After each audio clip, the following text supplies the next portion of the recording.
Hey everyone, today in this video, I'm going to show you how to restart your Roborock Saros 10. This is different from a factory reset. This is a simple power cycle for the vacuum to turn it off and back on. So if you're interested in the Saros 10 or you want to find out more about it, the link to it will be in the video description. So on the device itself, we have a power button front and center. So we're going to hold that. We'll just press that for a couple of seconds here. Turning off. And then we got the voice prompt turning off. The light went off. So there we go. Everything's off. Now with it off, let's go ahead. Let's press the power button again. And it just lit up.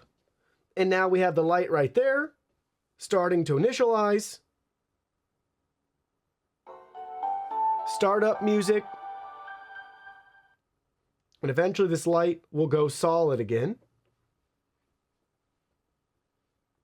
And there we go. Everything has been turned back on. That's how you restart the Roborock Saros 10.